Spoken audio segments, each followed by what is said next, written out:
Vamos falar do Vasco agora, é hora do Gigante da Colina. Preparado para saber as notícias do Vascão? O clube busca aí... Tem notícia boa. O clube busca reforços e pode acertar um troca-troca com o Vitória. Vamos dar uma olhada quem são esses jogadores aí.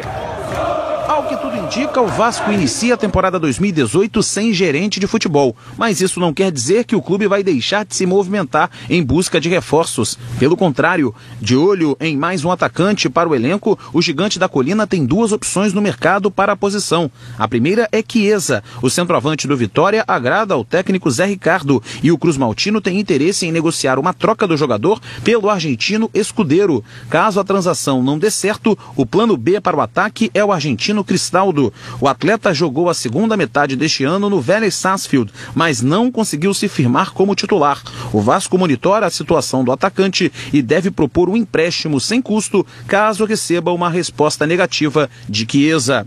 Agora, no meio-campo, o clube tem um reforço bem próximo de ser confirmado. Thiago Galhardo, que pertence ao Curitiba e atuou pelo Albirex Niigata do Japão, pode assinar com o Gigante da Colina nos próximos dias. O meia interessa a outras equipes do Brasil e do Japão, mas pesam a favor do Cruz Maltino a disputa da Libertadores e a vontade do jogador em voltar para o Rio, onde mora sua família.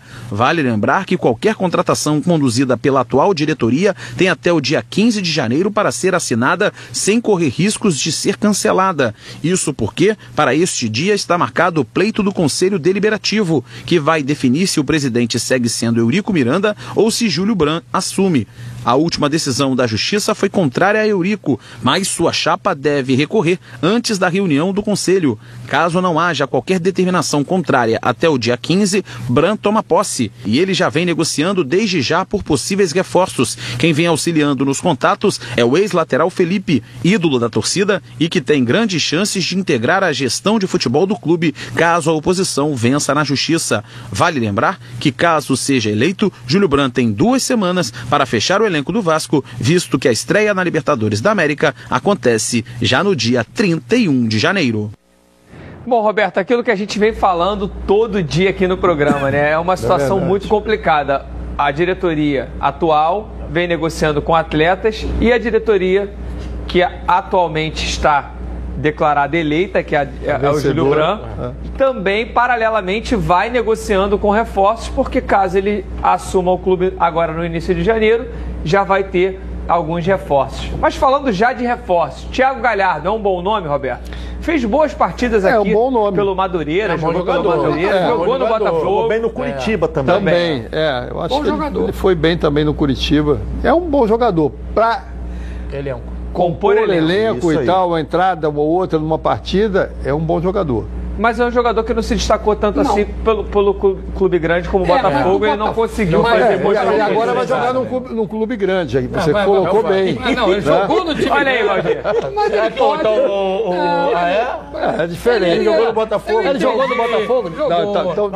Então pode. O Roberto não lembrava. O Roberto não te alfinetou, ele não lembrava. Ele tem crédito comigo. Mas o que acontece é o seguinte, ele sabe da grandeza do Botafogo. O que acontece é o seguinte, no Botafogo, ele estava numa época... A gente está falando do Vasco agora, hein? Que o Sidorf estava jogando, que jogava o Rafael Marques. Então ele teve poucas oportunidades de ter uma sequência como titular. Mas sempre que entrou muito bem. É um jogador habilidoso, né, Nélio? Ali numa posição que você tem o Nenê, tem o próprio Matheus Vital, tem alguns valores da base também que estão buscando espaço ali para aquele nicho de campo, né? O Escudeiro provavelmente está indo embora. Presente de Natal tá indo embora? Realmente, é um bom jogador, mas como eu acho que o Roberto falou, para dar sequência, né, nas competições que o Vasco tem a disputar, fez um ótimo campeonato pelo Curitiba, apesar do Curitiba ter sido rebaixado. É um bom jogador e eu acho que pode dar certo sim no Vasco da Gama. Sérgio, o Vasco está aí à beira de disputar uma Libertadores. O Botafogo, em 2016, quando se classificou, em 2017 ele trouxe um nome forte que foi o Montijo, que acabou não rendendo, mas foi o que o pessoal chamou de presente de Natal, uma coisa que para a torcida se empolgar. Você acha que o Vasco precisa de um jogador como esse? Ou a renovação com o Nenê já basta como o camisa 10 que vai resolver, que vai chamar a responsabilidade? Não, acho que não basta e o Vasco bem que podia ter um jogador desse quilate aí que você está comentando.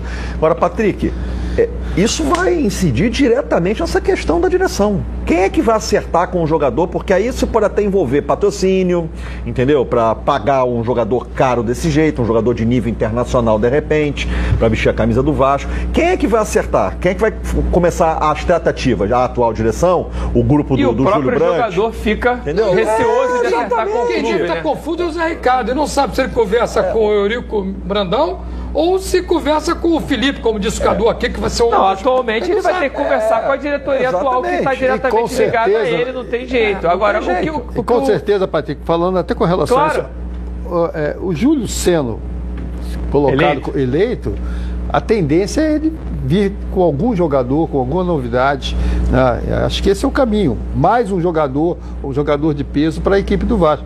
Eu vejo dessa forma.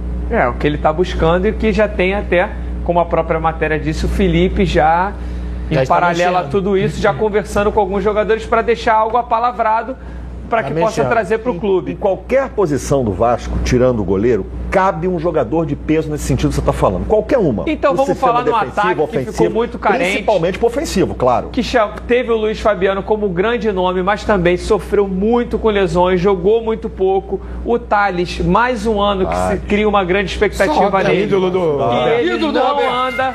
O Roberto é o cara que mais defende o Thales aqui, mas ele realmente não andou mais um ano que ele não conseguiu demonstrar. Ele rolou, né? Não conseguiu demonstrar. Eu coloco o futebol dele. Ele tem talento, ele tem condição. Agora depende dele. Tem que querer. Ele não está querendo. Ele tem que querer. O Nélio quer levar pro Márcio lá do Flamengo. Não, Márcio não. A gente vai falar muito do Adriano ainda. A gente vai falar muito do Adriano ainda. Uma situação que eu queria ver com você, Sérgio. Cristaldo foi oferecido e Chiesa pode estar chegando. São bons nomes para esse ataque? Eu acho que é a posição mais carente do Vasco. Assim, mas repito o que eu falei ontem, principalmente em relação ao... Cristaldo também não mostrou. Ele jogou no Palmeiras. Mas ele jogou no Palmeiras. Ele assinou com o Palmeiras, né? Mas jogar assim, que é bom, jogou no Palmeiras. Ele teve algumas oportunidades, sim, no Palmeiras. O Chiesa, para mim, como centroavante, como jogador de área, finalizador, ele... Na minha opinião, ele é mais completo do que qualquer outro. E é um jogador moderno, né, Roberto? Não é aquele jogador que fica paradão lá na área, ele marca a saída de bola, ele vai lá no lateral, ele marca a saída, vai pra cima. Nessa temporada, foi um jogador que também sofreu com muitas contusões. Vai ter que ser um jogador, caso venha, que entre em ritmo de jogo. Mas não é um matador. Não é um matador. É o jeito dele. Tem um histórico de artilheiro. É bom jogador, mas não é aquele jogador como foi o Luiz Fabiano na sua carreira no auge. Claro que a gente não está comparando a habilidade dos jogadores. É o Fred, mas não é a mesma característica. Patrick, eu acho que o Vasco ele precisa fazer uma contratação de impacto. Eu acho que precisa de um grande jogador para dividir essa responsabilidade com o Nenê. O Nenê, sem dúvida nenhuma, é um grande jogador, mas é muita responsabilidade em cima do jogador. Tem os novos, né, que estão chegando agora, o Vital, enfim. Mas eu acho que seria importantíssimo para o Vasco uma contratação de impacto, um jogador a nível de seleção brasileira que ajudaria. Eu concordo plenamente mas tem que resolver e definir essa situação política. Exatamente, para poder andar. Mas a grande questão, gente, é que assim, o torcedor do Vasco... Eu nunca vi isso. O torcedor do Vasco acabou o ano super empolgado com essa vaga, né? Que foi um ano no qual se falou muito que o Vasco ia brigar para não cair, que o Vasco ia cair, e o Vasco teve uma bela arrancada no final, conseguiu a vaga. E o que todo vascaíno espera é que o Vasco se classifique e faça uma grande Libertadores. Então, nessa virada de ano, o torcedor está esperando realmente uma montagem de um elenco à altura do Vasco da Gama. Até porque, né, Patrick? Pois é, até porque, foi o que eu falei aqui em outra oportunidade.